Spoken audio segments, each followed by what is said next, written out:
Sino kaya yun? Sino kaya bibigyan ko ng house and lot?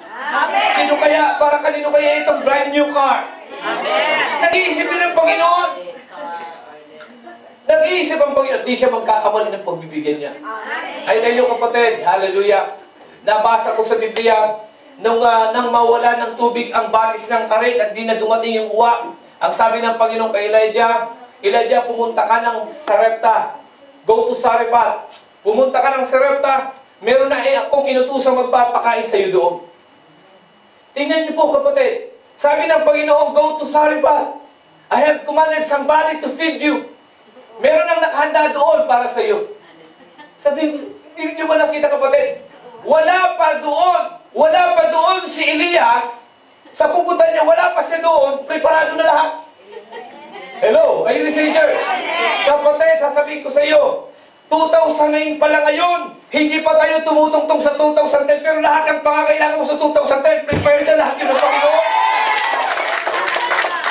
It's already prepared by God. Hindi ka pa humaharap sa 2010, 2009 pa lang ngayon. Si Elias, wala pa dun sa Sarepta. Prepared na lahat. Kapatid, wala pa yung 2010, yung pangangailangan mo sa January, February, March, April, May, June, July, August, September, hanggang December 2010, prepared na lahat. Yung housing na tiningi mo, naka-prepare na yun. Kung para sa iyo yun, kapatid. It's already prepared. Hello? It's prepared. Wala ka pa doon. Sabi ko sa iyo, kapatid, advance lagi si Lord. Advance lagi si Lord sa blessing. Hallelujah. Wala pa nga tayo dito sa lupa. Inihanda na ng Panginoon pangangailangan natin. Tingnan niyo yung creation. Sinong nauna? Di ba unang nilikha ng Panginoon yung pangangailangan mo? Yung kakailanganin mo, yung pagkain mo, ginawa niyo mo ng pagkain bago niya nilikha yung tao. Nag-provide na si Lord ng pagkain. Amen po ba? Sasabihin ko sa iyo kapatid, bago ka pa man umarap ng 2010, sinasabi mo, ang mahal-mahal na ng tuition sa pag-aaral ng aking mga anak. Sa Hunyo magpapasok ka naman. I tell you, yung pangangailangan ng tuition mo, yung pangangailangan mo sa tuition bilang yung anak sa June, provide na ni Lord yun. Prepare na ni Lord yun, kapatid. Hallelujah. Yung pambili mo ng sasakyan, prepare na lahat yun. Hallelujah. Kami po sa church po namin, nagpatayo po kami ng two-story building. Mahigit milyon na po yung ginastos po namin, kapatid. Tapos na, fully furnished na po yung first floor. At kami po ay step by faith, talagang nilalaman po namin, kapatid. We are starting to build the second floor, kapatid. At alam ko milyon pa yung gagasusin. Pero alam ko, prepare na lahat ng Panginoon nyo. May budget na sinulo. Amen po ba? Just believe, basta may project ka, glorify ng Panginoon. Alam ko, kapatid, the price is right when the heart is right. Amen. Hallelujah. Amen po ba? Basta tama lang ang puso natin. All of us can be blessed by the Lord. Lahat tayo kayang pagpalain ng Panginoon. Amen po ba? Lahat ng 10 tumanggap at pinagpala. When the Israelites left Egypt, nang lumabas sa Egypto yung mga Israelita, ang sabi po ng Biblia, they plundered Egypt. Ang yaman ng buong bansang Egypto na-transfer sa kanilang lahat. Biro mo nagbigay ng mga ginto, ng mga pilang, ibinigay sa mga Israelita. Ay tayo kapatid, hindi yaman ng isang barangay yun. Ang yaman ng isang bansa, inilipat sa kanila. I tell you kapatid, lahat kayang pagpalain. Amen po ba? Amen. In Exodus 12 verse 36, ang sabi ng Biblia, they carried the wealth of the Egyptians. They carried the wealth of the Egyptians. Pero kapatid, patikim pa lang yun ng Lord. Sabihin natin, patikim. Patikim pa lang. Nang lumabas sila, pinatunayan pero lahat kaya ko kayong pagpalain. Lahat sila tumanggap ng blessing, pero patikim pa lang yun. Amen po ba? But I want to put this in balance. Ang tanong ko kanila, lahat ba tayo kayong pagpalain? Lahat kayong pagpalain. Pero, I want to put this in balance. Patikim pa lang yun ang Panginoon sila lumabas sa dami ng ginto, dami ng kayamanan. Pero ang malaking breakthrough ay yung promised land na pangako ng Panginoon. Yun ang malaking breakthrough. Amen po ba? Amen. But in the book of Hebrew, ang sabi ng Bible, hindi lahat nakapasok sa lupang pangako. Tanong ko kanina, lahat ba kayang pagpalain? Lahat kaya? Amen.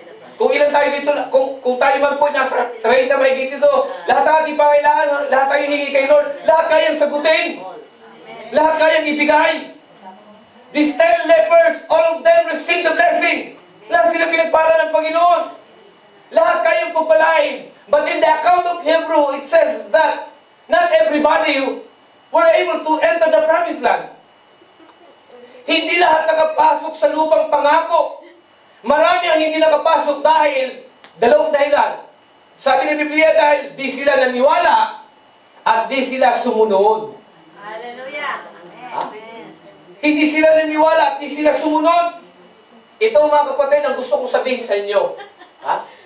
Pagtungkol sa pagpapala, patungkol sa pagyaman, patungkol sa paghinawa. May Kristiyanong mahirap na mananatiling mahirap. Sabihin mo, hindi ako yun. Hindi ako yun. Yan ang totoo. Balanse.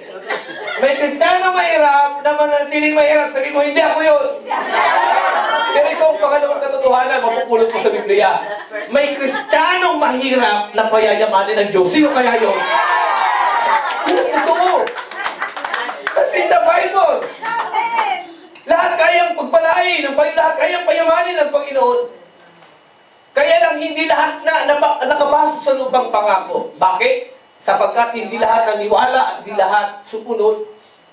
Kaya sabi mo sa katabi mo, kaya maniwala ka. Sabi mo, kaya sumunod ka. Follow the principles in the Bible. Amen po ba? Follow the principles in the Bible.